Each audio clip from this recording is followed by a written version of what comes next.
Está no ar, o Jornal Regional. Estamos chegando com mais uma edição do Jornal Regional, trazendo para você o que é notícia na sua cidade e no país. Vamos às manchetes de hoje.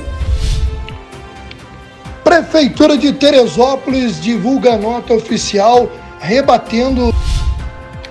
Deputado Júlio Rocha se mobiliza na Alerj e a Câmara de Petrópolis promove alteração na lei orgânica para garantir recursos à prevenção de acidentes. As recebem novas ambulâncias do SAMU pelo governo do estado.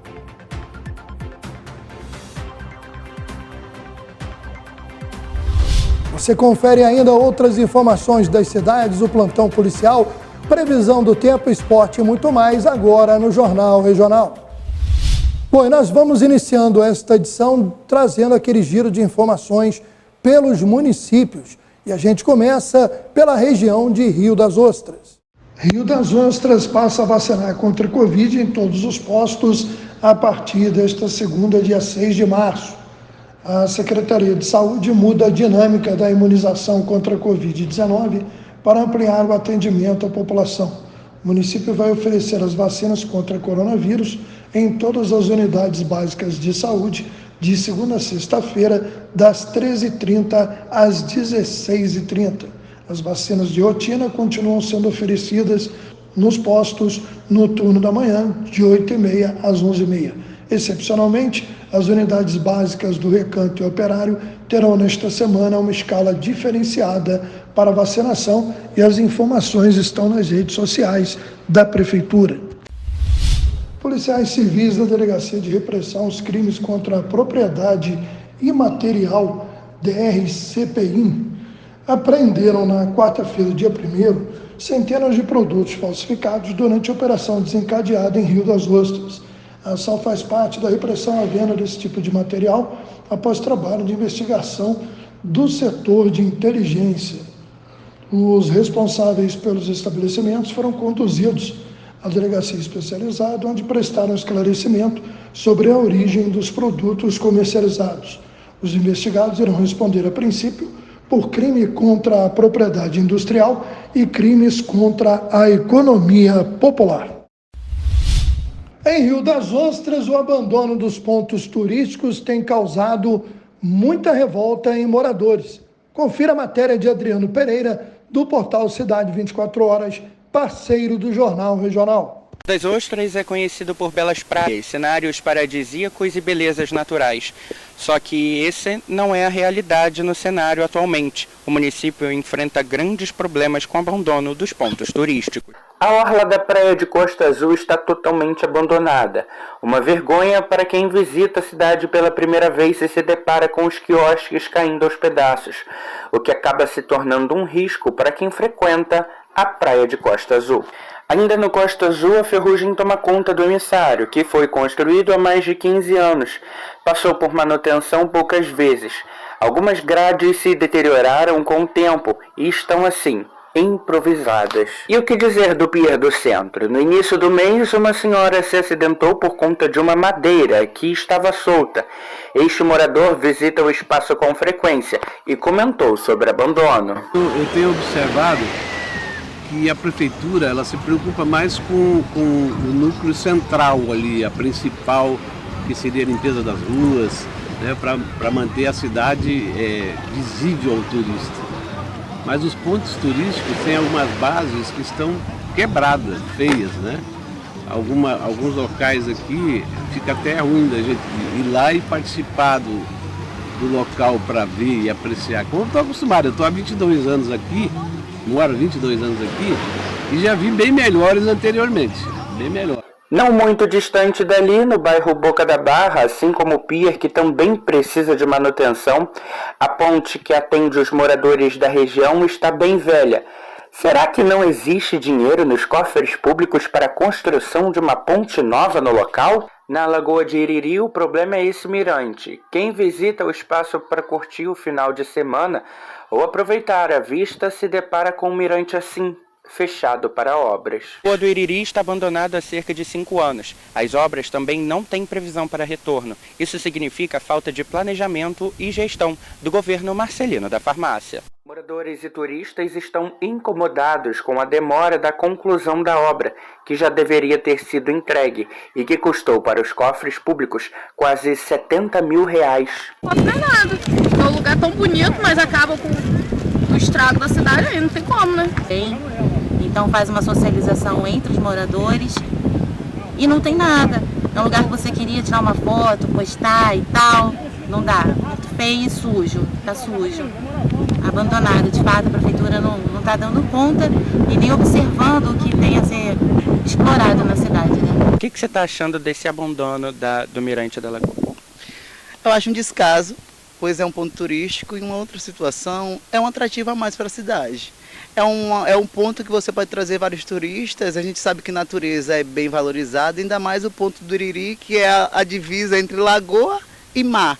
Então tem todo um atrativo, tem tudo diferente para fazer um diferencial e valorizar ainda mais Rio das Ostras, que já é uma cidade muito linda. Em nota, a Prefeitura de Rio das Ostras informou que a obra da reforma do Mirante da Lagoa de Iriri está em andamento, embora tenha sofrido alguns atrasos em decorrência de ratificações que foram necessárias durante o processo de obra.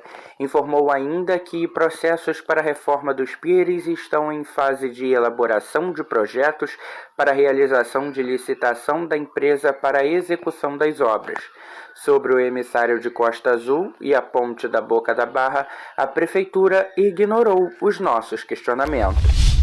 E nós vemos aí imagens do lançamento da primeira linha urbana de ônibus do distrito de Tamoios, em Cabo Frio, que vai cumprir o trajeto Sinagoga-Centro Hípico.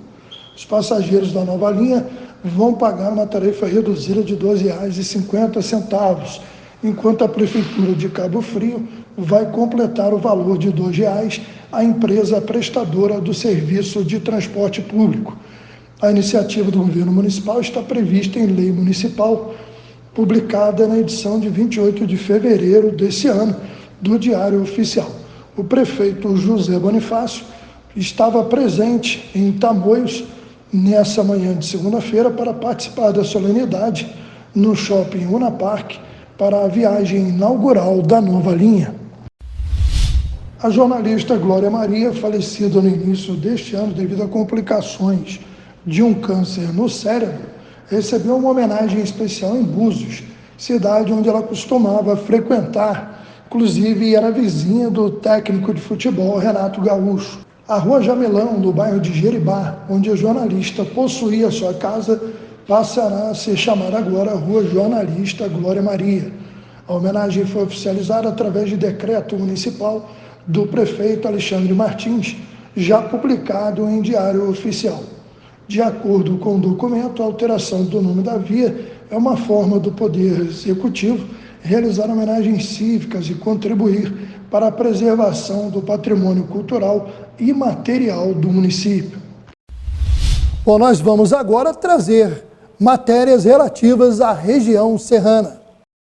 Em Teresópolis, vale lembrar que esta é a última semana para os estudantes ou pais responsáveis de estudantes procurarem a agência da RioCard para renovar ou para tirar a carteira do estudante para que ele possa ter o acesso ao transporte público gratuito. O prazo que iria se encerrar no dia 17 de fevereiro foi prorrogado pela Prefeitura, pela Secretaria de Educação, mas dessa vez não há nenhum indício que haverá nova prorrogação. A partir do dia 10 de março, os alunos não poderão mais entrar nos ônibus apenas com os uniformes para terem direito ao transporte público. Será exigida a apresentação da carteirinha. A Câmara Municipal de Petrópolis aprovou uma mudança inédita na Lei Orgânica Municipal. E essa mudança torna obrigatório o investimento em obras de prevenção, como contenção de encostas, estabilização de terrenos e intervenções em redes de águas pluviais para mitigação de riscos de desastres. A alteração da legislação foi solicitada pelo vereador Ingo Rames, por meio de emenda à lei orgânica aprovada em fevereiro no plenário da Câmara. O objetivo agora é garantir o aporte permanente. O objetivo agora da Câmara e do vereador é garantir o aporte permanente de recursos nesta área, criando no município uma cultura de prevenção que vai, em médio e longo prazo, tornar a cidade mais segura. O aporte mínimo obrigatório é de 2% da receita corrente líquida do município. Bom, vamos falar agora do município de Magé. 35 animais foram adotados na feira realizada em Magé. Confira mais detalhes na reportagem. 35 animais agora têm um lar, depois da Feira Municipal de Adoção de Cães e Gatos, que aconteceu no calçadão de Pebetá. Os pets agora têm uma família e os tutores receberam os bichinhos vermifugados e castrados. Ela é feita para tirar os animais de rua, né? Diminuir a superpopulação de animais, fazer uma conscientização, né, da importância da castração. E o que nós fazemos? Nós pegamos animais que são resgatados, filhotes ou fêmeas que deram crias ou animais machucados, cuidamos deles, damos lar temporário, depois nós trouxemos para a feira, né? Aí passa por toda uma triagem, uma entrevista, antes da pessoa poder levar, né? A pessoa para vir pegar o animal, ela tem que ser maior de idade, ela precisa ter documento de comprovante de residência e um documento com foto.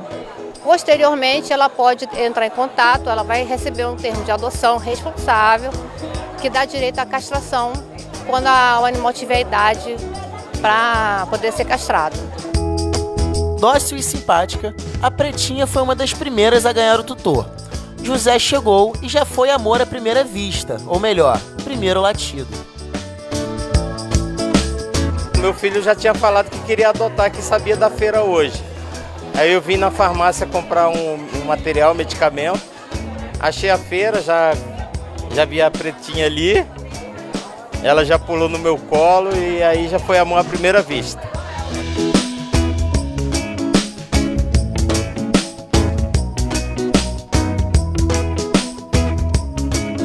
Essa cadelinha que foi resgatada na rua Santo Antônio, em Fragoso, nós postamos procurando o dono. Infelizmente não conseguimos achar. Mas felizmente hoje ela está aqui com a gente, castrada, e já conseguimos um lar maravilhoso que eu tenho certeza que ela vai ser muito feliz. E eu fico muito feliz desse trabalho tá tomando forma, se concretizando, cada dia mais crescendo, porque são vidas como essa que nós damos uma segunda chance de ser feliz e compartilhar todo o seu amor.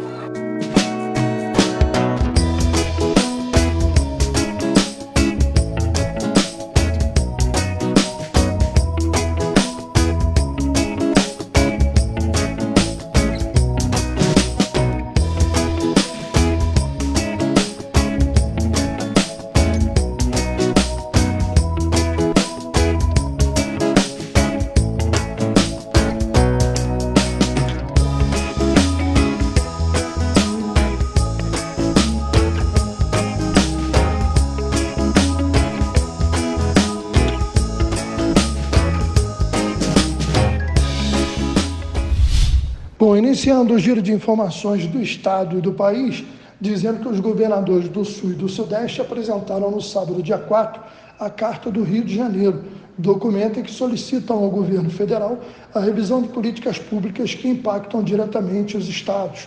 O material foi elaborado durante o 7º encontro do COSUD, o Consórcio de Integração Sul e Sudeste, realizado na Fundação Getúlio Vargas, no Rio de Janeiro. Entre os principais assuntos abordados no documento, assinado por todos os governadores dos 7 estados que compõem as 2 regiões, estão pautas comuns aos estados, como a reforma tributária e o Pacto Federativo, a dívida pública com a Federação, o fortalecimento das agências de regulação e uma maior integração com o governo federal. Confira agora um trecho da leitura da Carta do Rio de Janeiro. É importante que a União inicie o processo de compensação das perdas de arrecadação com ICMS impostas pelas leis complementares números 192 e 194, respectivamente, de 11 de março de 22 e 23 de junho de 22, cujos efeitos somados impuseram, até dezembro de 22, mais de 45 bilhões de perdas aos estados. O dever de compensar está previsto na própria Lei Complementar 194 de 22, artigo 3º, e precisa ser observado pela União como forma de assegurarmos o equilíbrio das contas de estados e municípios e a relação harmoniosa que deve permear nosso pacto federativo. Fortalecimento das agências de regulação e respeito aos marcos regulatórios. Os governos membros do COSUD manifestam a importância do fortalecimento das agências de regulação que desempenham um importante papel na regulamentação, controle e fiscalização de concessão de serviços públicos. É necessário também defender o respeito a marcos regulatórios que estão em plena vigência após o amplo debate da sociedade e aprovação pelo Congresso Nacional. A segurança jurídica é premissa básica para que o Brasil continue a receber investimentos de longo prazo, necessário para o desenvolvimento da nossa infraestrutura. Destaque para a área de saneamento, cujo marco regulatório prevê a universalização dos serviços até 2033. Eventos climáticos. Os Estados-membros do COSUD expressam solidariedade ao povo do Estado de São Paulo, diante da tragédia ocorrida recentemente no litoral do Estado. Eventos climáticos, cada vez mais recorrentes em nosso país e no mundo, seja por intermédio de chuvas ou estiagem, como do Rio Grande do Sul, requerem um novo olhar do governo federal e dos governos subnacionais. Ainda que estes eventos sejam marcados temporalmente pela imprevisibilidade, é necessária a construção de uma agenda comum entre União e Estados para mitigar os danos eventuais, mobilizando recursos em prevenção e planejamento. Governança do COSUD. Os governos estaduais se comprometem em promover um acordo de cooperação entre os Estados-membros como primeiro passo para construir a institucionalidade necessária do Consórcio Sul-Sudeste COSUD. Reunião do G20. No ano de 2024, o Brasil será sede da reunião do G20, grupo formado pelas 20 economias mais avançadas no mundo. Neste sentido, os governos que compõem o COSUD manifestam apoio para que o Estado do Rio de Janeiro seja definido como Estado sede. Este apoio deverá ser endereçado ao excelentíssimo Presidente da República. Próximo COSUD, os governos que compõem o COSUD definem o Estado de Minas como sede do próximo encontro, o qual deverá ser realizado nos próximos 90 dias. Assinam os senhores governadores Cláudio Castro, Eduardo Leite, Jorginho Melo, Ratinho Júnior, Renato Casagrande, Romeu Zema e Tarcísio Freitas. O governo federal está reestruturando o cadastro único com o objetivo de evitar irregularidades e fraudes. Confira a matéria da TV Brasil. O cadastro único, porta de entrada para a população mais vulnerável ter acesso a programas sociais como o de moradia e renda, vai ser reestruturado. O foco é combater irregularidades, como o pagamento de benefícios para pessoas que não cumprem os requisitos. De olho nisso, o governo federal anunciou que quase 1.500.000 pagamentos do Bolsa Família serão suspensos. Já no início do governo, ainda durante a transição, tanto o presidente Lula quanto os ministros falaram sobre a necessidade de atualizar o cadastro único para fazer com que o Bolsa Família e outros programas sociais, como Minha Casa Minha Vida, cheguem de fato às famílias que mais precisam. Em todo o país, 12.000 pessoas serão contratadas para a atualização do cadastro. Quando tem apenas uma pessoa, a gente quer uma boa justificativa, um profissional credenciado vai ter que assinar ali, assumindo responsabilidade sobre o preenchimento de requisitos para estar no programa. Com a nova configuração do Bolsa Família, em março, 8,9 milhões de crianças de 0 a 6 anos passam a receber o adicional de R$ 150. O investimento do governo é de 1,34 bilhão de reais. A partir de junho, começa a ser pago o benefício variável familiar de R$ 50 para as famílias divididas da seguinte forma: com crianças de 7 a 12 anos, que somam 7,1 milhões. Juntas, elas vão receber 348,4 milhões de reais. As com adolescentes de 12 a 18 anos de idade, que são 7,9 milhões, e vão receber 385,5 milhões de reais em benefícios. E as gestantes, que somam 820 mil, e os investimentos nelas são de 40,3 milhões. Quando a gente faz a transferência de renda, além de ter um dinheiro para alimentação, só a transferência de renda já tira essa família, não é, por uma renda mais elevada da extrema pobreza. Na Semana da Mulher, o governo federal também promove políticas públicas para garantir melhor qualidade de vida e mais segurança para as mulheres. Confira a matéria. Quando Dona Vera Lúcia foi mãe, 33 anos atrás, ela acreditava que era mais fácil conseguir vaga em uma escola pública, ou pelo menos ter acesso a convênios em escolas particulares. Hoje, acompanhando a rotina da filha, Raíssa, e dos 2 netos, a história é diferente. A dificuldade de se colocar uma criança numa escola pública, numa instituição pública, é muito difícil e se torna pesado para a mãe, que trabalha, que corre atrás, que tem que criar seus filhos, é mãe, mulher, é profissional. Essa é a Raíssa, a mãe do Benjamin, de 8 anos, e da pequena Duda, que vai fazer 2 aninhos. Como qualquer mãe, ela se preocupa com o futuro dos filhos. Depois que essa criança nasce, como é que o Estado vai dar esse suporte para essa criança?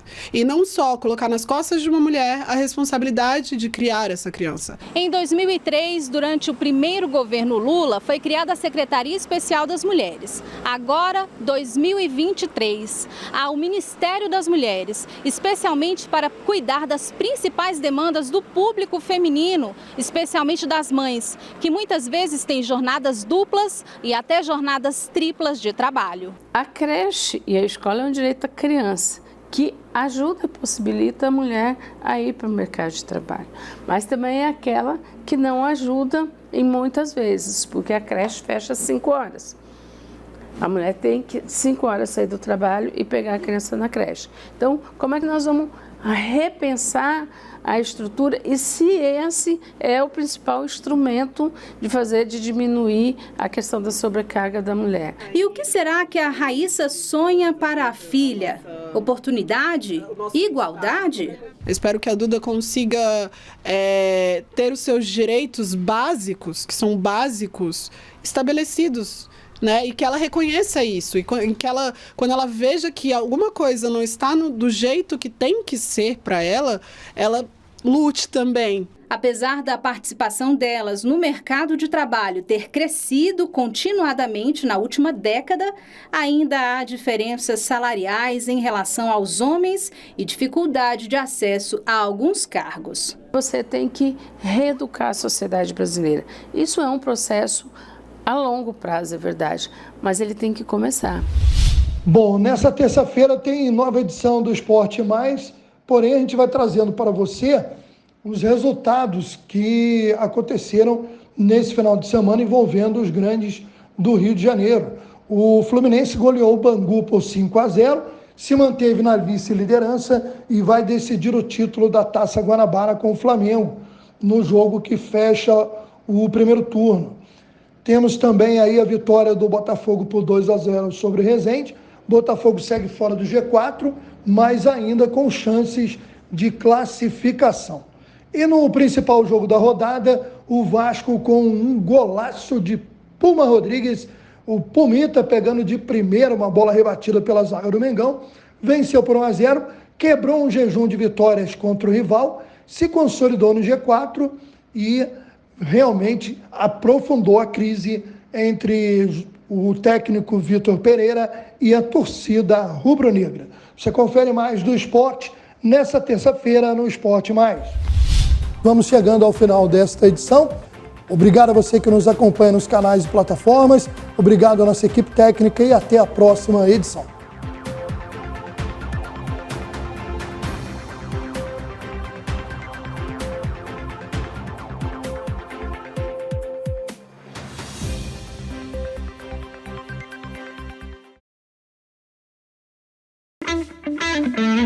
Lugar de Mulher é na beleza. Venha conhecer nossos tratamentos de harmonização orofacial com a doutora Cláudia Facioli, elevando a sua autoestima. Limpeza de pele, peeling químico, hidradermoterapia, skin booster, laser terapia, jato de plasma, bioestimuladores, botox, preenchimento facial, bichectomia, lipoaspiração de papada, fios de PDO, tratamento de olheiras, IPRF, tratamento de rejuvenescimento. Nossa clínica é preparada para o tratamento da mulher. A beleza é o diagnóstico para melhor da autoestima. Agende uma avaliação. Telefone 21 99615 1717 ou 21 971 26 5723. Shopping da Praça, Sala 410, Centro de Magé. Eu conheço pessoalmente o trabalho do Acnur com refugiados e sei que neste exato momento as vidas de crianças inocentes dependem de pessoas como você e eu. Crianças que escaparam de guerras e desastres e precisam urgentemente de nossa ajuda. Por favor, dê atenção a elas. Seu apoio pode salvar vidas. Junte-se a mim hoje. Vamos ajudá-las.